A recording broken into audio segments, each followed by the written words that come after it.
Hello viewers, বিনোদন জগতের সব খবর নিয়ে আপনাদের সঙ্গে এই মুহূর্তে রয়েছে আমি রিপোর্টার মিলা। সুপারস্টার শাকিব খানের মা হঠাৎ করে একটু অসুস্থ হয়ে যান। অপু বিশ্বাস ফোন দেন শাকিব খানকে। শাকিব খান শুটিং থেকে তাড়াহুড়ো করে চলে এসেছেন। দেখতেই পাচ্ছেন মার অসুস্থতার কথা শুনে সে ঘামে একদম জবজবে তার টি শার্ট। অপু বিশ্বাস যথাসময়ে নিয়ে এসেছিলেন। তার আসলে একটু অক্সিজেনের অভাব হচ্ছিল এবং তাকে নেবুলাইজ করা হয়েছে এবং এখন আপাতত ভালো আছে। শাকিব খান দেখেন যে অপু বিশ্বাস বসে বসে কান্না করছেন এবং জয় দাদির মাথার কাছে বসে আছে। শাকিব ফিরে এসে বলেন, তুমি নেবুলাইজ করেছো, মা সুস্থ আছে, এখন কেন কান্না করছো? অপু বিশ্বাস বললেন, মা একটু অসুস্থ হলেই আমার মনে হয় মাথার উপর থেকে আকাশটা সরে যায়, কারণ আমার তো মা নেই, বাবাও নেই। মা যদি কিছু হয়ে যায় আমি আসলে একদম হেল্পলেস হয়ে পড়বো। আমার আসলে তখন মনে হয় মা যদি কখনো একটু ফোন দিয়ে কণ্ঠটা একটু অন্যরকম পায়, আমার মনে হয় যেন পৃথিবীটা সরে যাচ্ছে। আমি এটা একদমই নিতে পারি না। শাকিব খান বললেন, আমি জানি মাকে তুমি কতটা ভালোবাসো আর মাও তোমাকে কতটা ভালোবাসে, সেটা আমি অনেক উপলব্ধি করি। আমি যখন ৯ মাস দেশের বাইরে ছিলাম, মা যে আমাকে কত কিছু বলে বুঝিয়েছে, মা ছাড়া তো আসলে আর কিছু নেই। মা তোমাকে সত্যিই অনেক ভালোবাসে। আর তুমি এতটা ভেঙে পড়ো না। মা ঠিক হয়ে যাবে। একটু তো সমস্যা হয় তুমি জানোই। তাহলে আর এভাবে কান্নাকাটি কেন করো? অপু বিশ্বাস বলেন, তুমি সেটা বুঝবে না। তোমার তো বাবা মা সবকিছু আছে, যার সব থাকে সে কিছু বোঝে না। যার মাথার উপরে ছাদ থাকে না, শুধু সেই জানে যে ফুটপাতে থাকার কষ্টটা কি।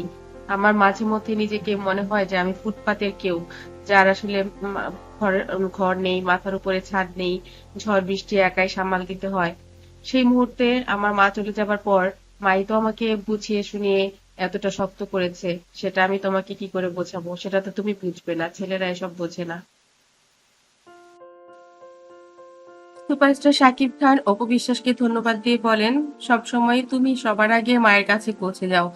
আমি আসার আগেই তুমি পৌঁছে যাও। আমার কাছে মনে হয় মা এ কারণেই আমার চাইতে তোমাকে অনেক বেশি ভালোবাসে। অপু বিশ্বাস বললেন, মা অসুস্থ হলে কেমন করে যেন আমার মন সকাল থেকেই অনেক খারাপ লাগে।